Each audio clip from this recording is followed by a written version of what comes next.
Nuže mládeži, máme tu pokračování rubriky věnované klasickým animákům, ve které se podíváme na celou historii kačera Daffyho.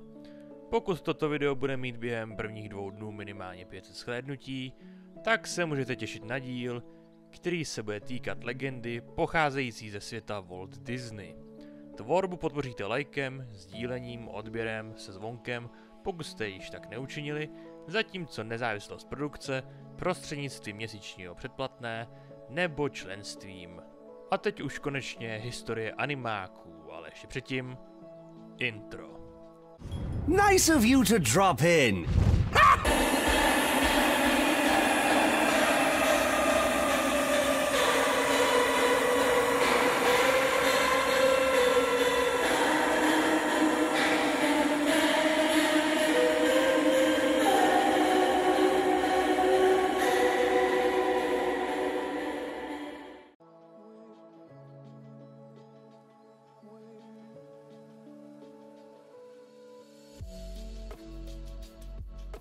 Daffy Duck je animovaná kreslená postava, která byla vytvořená ve studiu Warner Bros.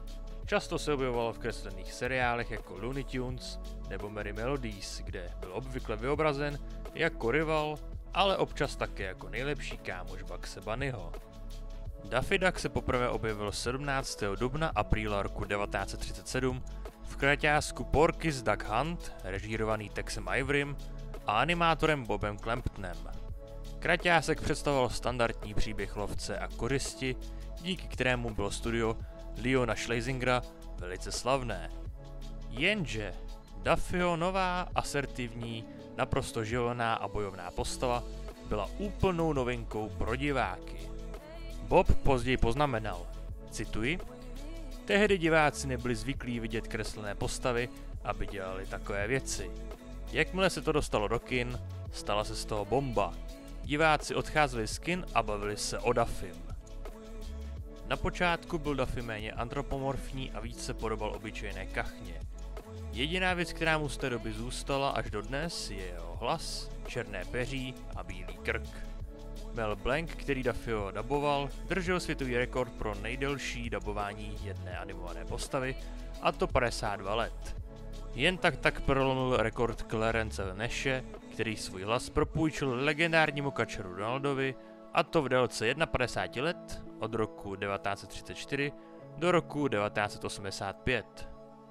Oba následně překonal June Foray, který daboval Rockyho the Flying ze seriálu Rocky and Bullwinkle, a to v délce 55 let. Od svého debutu v roce 1959 do roku 2014. V The Scarlet Pumpernickel z roku 1950 má Daffy druhé jméno, a to Dima, podle Alexandra Dimase. V Baby Looney Tunes v epizodě The Tattletale ho babička oslovila jako Daffy Horatio Tiberius Duck. V The Looney Tunes Show z roku 2011 byl zde nazván také pod jmény jako Armando a Sheldon. Daffyho přehnané a uslintané šišlání procházelo postupným vývojem, což je sotva znatelné ve dřívějších kraťáscích. V Daffy Duck and Egghead vůbec nešišlal až na část, kde zpíval píseň The Merry-Go-Round Broke Down, kde je šišlání slyšet.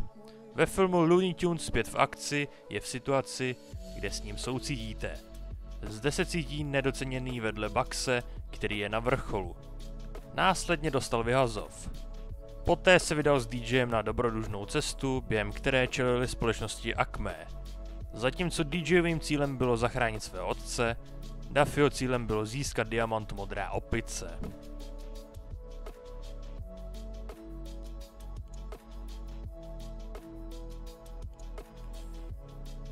V podstatě každý režisér studia Warner Bros. Prezentoval Daffyho po svém. V jednom kraťásku byl například bláznivým samozvancem, v jiném zase padouchem. Zejména v kraťáscích z 60. let, ve kterých si zahrál vedle Speedyho Gonzálese. Bob Clampton a Chuck Jones využili tyto dvě velmi odlišné verze postavy. Tex Avery vytvořil původní verzi Daffyho v roce 1937.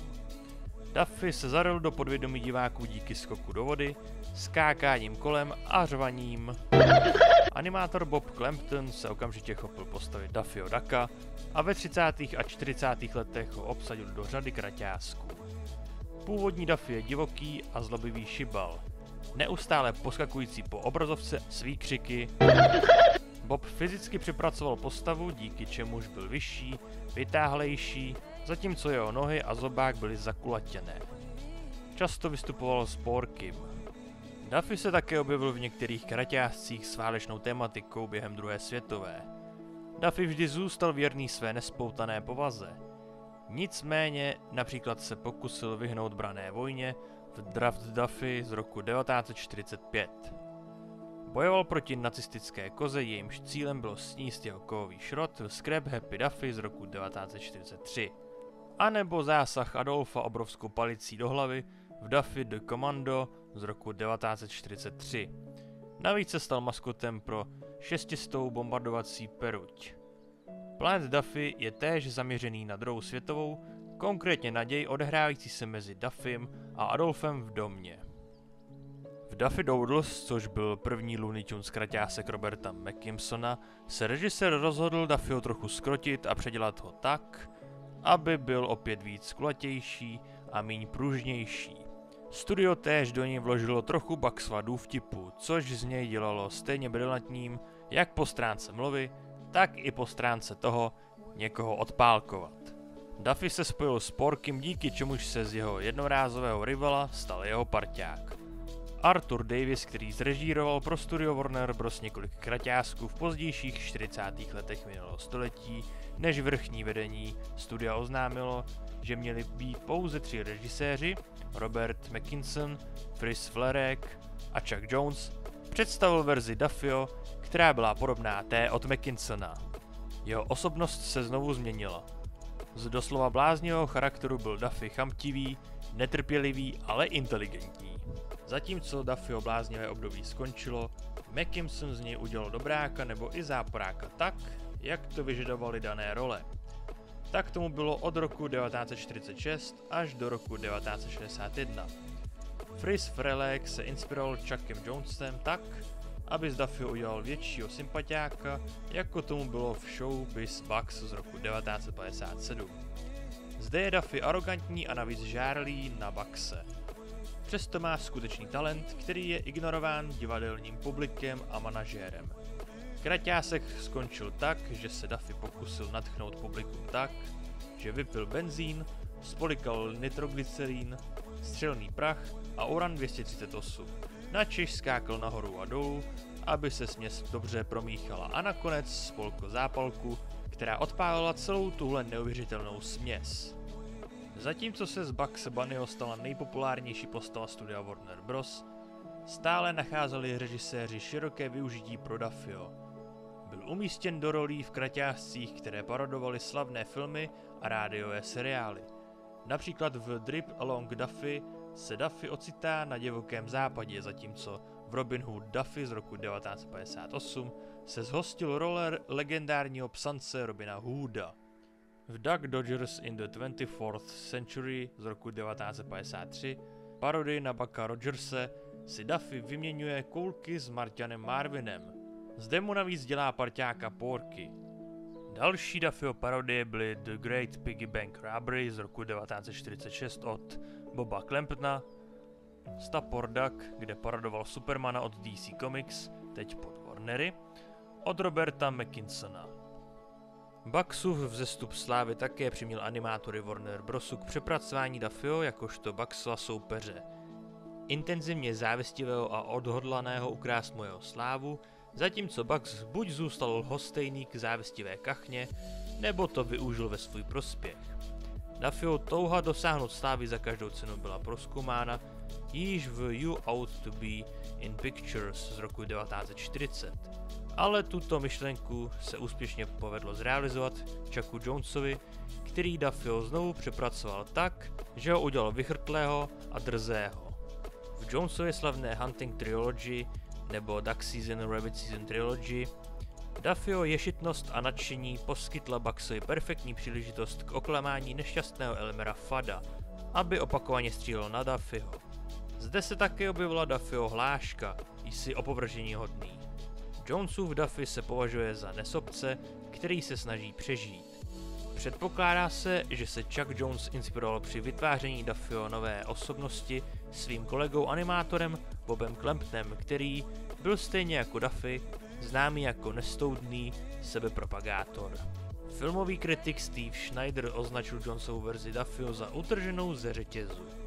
Jones uvedl, že jeho verze postavy představuje všechny věci, které se bojíme vyjádřit.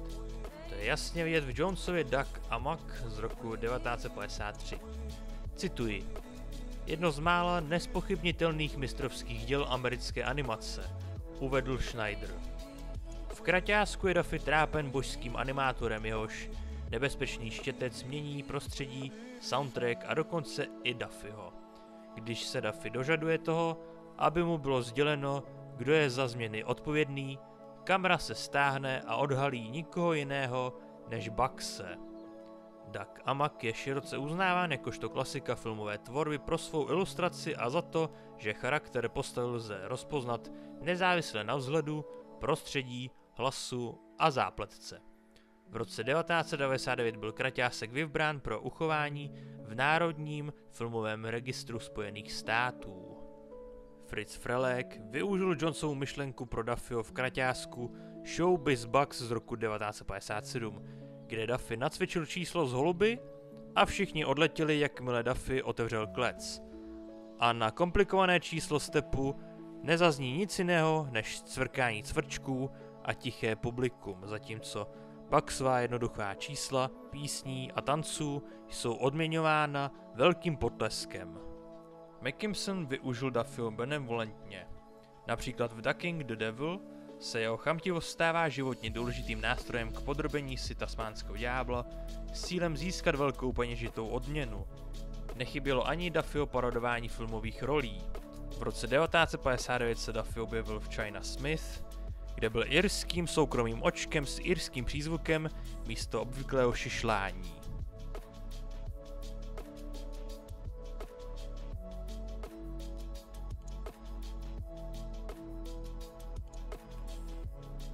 Když v 60. letech zadalo studio Warner Bros. Zakázku na tvorbu kraťásku produkční společnosti DFE, Duffy se stal antagonistou v několika kraťáscích se Speedym Gonzálesem, kde jeho postava byla hnána do extrémů.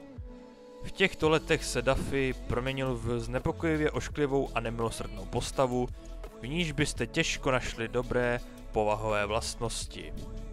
Například v kraťásku Well Worn Duffy z roku 1965 je Duffy odhodlaný držet myši od zoufalé potřeby napít se ze studny. Žádný dobrý důvod, jen čistá zlomyslnost. Navíc, když vyčerpal veškerou vodu, kterou chtěl, rozhodl se pro nesmyslně brutální čin. A tím byla destrukce studny, což přinutilo Speedyho k tomu, aby ho zastavil. V Assault and Peppered z roku 1965 bičoval chudé mexické myši kvůli tomu, že byly hladové na jeho pozemku. V Go Go Amigo z roku 1965 vyhrožoval pistolí místní rozhlasové stanici za účelem, aby Speedy a jeho přátelé nemohli poslouchat hudbu v Duffyho obchodě s elektronikou. Zatímco Duffy v mnoha případech prohrál, tak se mu povedlo porazit Speedyho v Chili Corny a Mucho Locos. Poslední kraťásek zahrnující Duffyho a Speedyho byl See Later Gladiator, který byl negativně přijat diváky. Studiu začaly temná léta a ani Duffy na tom nebyl dobře. Za zmínku ale stojí, že v mnoha pozdějších kraťáscích od DFE, jako jsou Featherfinger a Duffy Rance, je Duffy vyobrazen spíše jako sympatičtější postava, než jako plnohodnotný padouch, jako v No Worn Duffy a Assault and Peppered.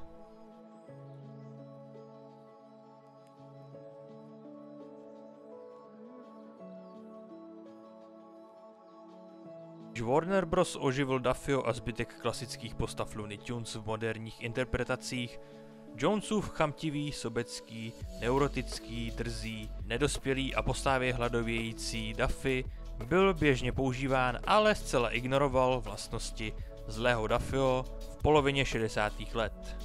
Duffy se například později objevil v písňovém duelu se svým Disney dvojníkem a rivalem Kačerem Donaldem ve filmu Falešná hra s králíkem Rogerem, kde oba hráli uherskou rapsodii číslo 2.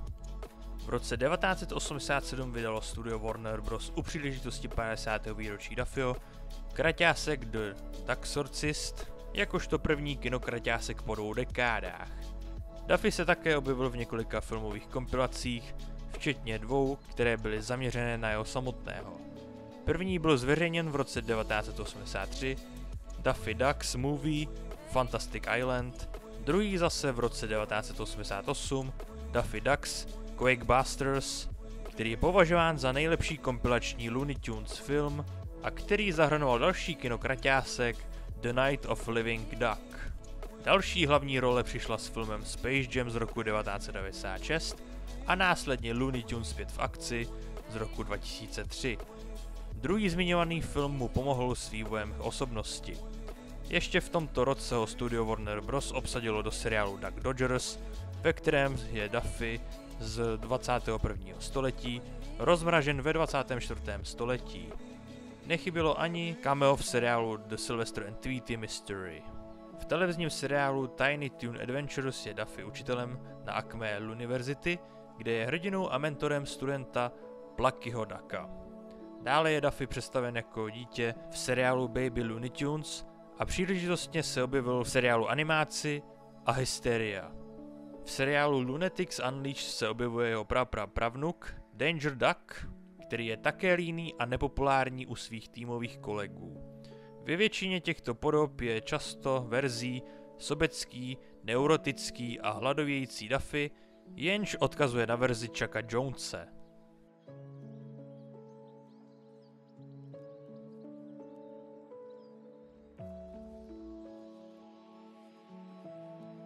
Duffy se poté vrátil na Cartoon Network v seriálu Looney Tunes Show, kde mu propůjčil hlas Jeff Bergman. Zde jeho charakter docela připomíná verzi, která je zkombinována s tou od Clamptona a Jonese. Zároveň je veselější, i když zároveň pitomnější. Zde se odstěhoval z lesa k Bucksovi, který s ním sdílí svůj dům. Na rozdíl od Buckse a jeho sousedů nemá Duffy žádný způsob, jakým by vydělával peníze, a tak spoléhá na Buckse, co se týče přístupu k jídlu a přístřeší. V mnoha případech se pokusil rychle zbohatnout, ale opakovaně selhal. Duffyho jediným majetkem, na který je hrdý, je jeho alegorický minivan s papírovou podobiznou jeho samotného, který je jeho hlavním dopravním prostředkem. Ona podobizna byla zničená při mytí auta a Duffy se snažil nahradit papírovou podobiznu tím, že napálil Porkyho, aby mu dal velkou půjčku na novou jachtu, ale jeho nemoc úžasné vodácké dovednosti ho rychle odradili od této myšlenky.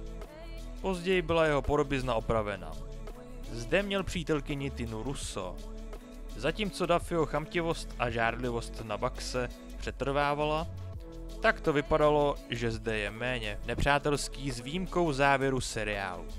Toto byla poslední produkce, která obsahovala Duffyho egoistickou osobnost od Chucka Jonese, protože následující projekty vsadily na jeho návrat ke kořenům. V roce 2012 se objevil ve 3D kraťásku Duffy's Rhapsody společně s Elmerem Fuddem, který měl mít premiéru před animáčem Happy Feet 2, ale nakonec si odbyl svůj debut společně s filmem Journey 2 The Mysterious Island. Byl to první 3D CGI kraťásek, který zahrnoval postavy ze světa Looney Tunes. Cartoon Network během léta 2013 vytvořila videomontáž zahrnující kreslené postavičky ze svých show. Na jejímž konci jsou Bugs a Duffy vyobrazeni jako bohové.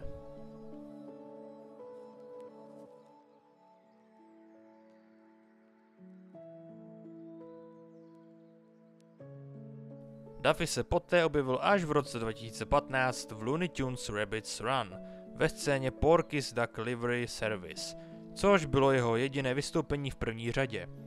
Duffy se častěji objevil až ve druhé a třetí řadě poté, co se seriál přestal soustředovat pouze na Buckse. Zde už Duffy nepředstavoval svou egoistickou osobnost od Chucka Jonese. Vrátil se zpět k bláznivé verzi, kterou zdokonalil Tex Avery a Bob Clampton, ačkoliv v některých epizodách připomínal verzi od Jonese, za což mohli scénáře některých epizod. Zde mu propůjčil hlas D. Bradley Baker, který ho namluvil ve filmu Space Jam.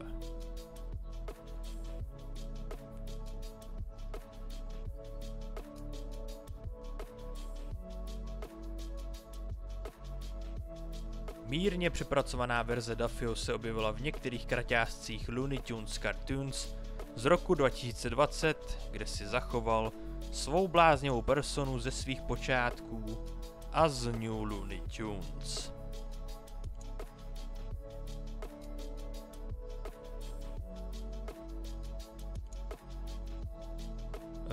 Nakladatelství Dell Comics vydalo několik komiksů s Daffym, počínaje 4-Color Comics 457, 536 až 615 a poté pokračovaly tituly Daffy 4 až 17 od roku 1956 až do roku 59. Následované Daffy Duck číslo 18 až 30 od roku 59 až do roku 62. Série komiksů následně pokračovala v nakladatelství Gold Key Comics titulem Daffy Duck 31 až 127 od roku 62 až 79. Tato série následně vycházela prostřednictvím nakladatelství Whitman Comics, dokud společnost zcela nepřestala vydávat komiksy v roce 1984. V roce 1994 se vydavatelem komiksů stalo DC Comics, které si vzalo na starost všechny animované postavy ze studia Warner Bros. I přesto, že nedostal svůj vlastní komiks, Daffy se objevil v mnoha vydáních komiksů Looney Tunes.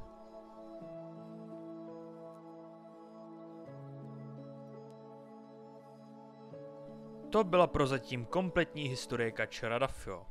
Pokud do konce roku překonáme hranici 3000 odběratelů, tak se můžete těšit na další díly, které budou mnohem delší.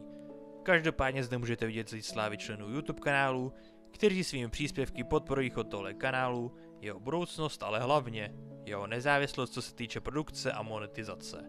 Navíc díky členům budu moci časem vylepšit hardware a software, což bude mít vliv na kvalitu videí a také livestreamu, čili děkuji z celého srdce všem našim členům, moc si vážím této podpory.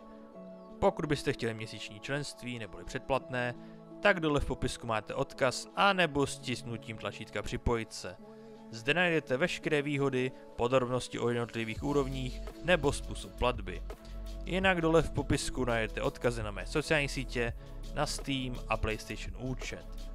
Pokud se vám toto video líbilo, dejte like, odběr, zvonek, sdílení a pokud ne, tak dejte dislike, protože to podporuje YouTube algoritmus. Děkuji vám všem za vaši pozornost a u další rubriky neboli lore videa zatím čus.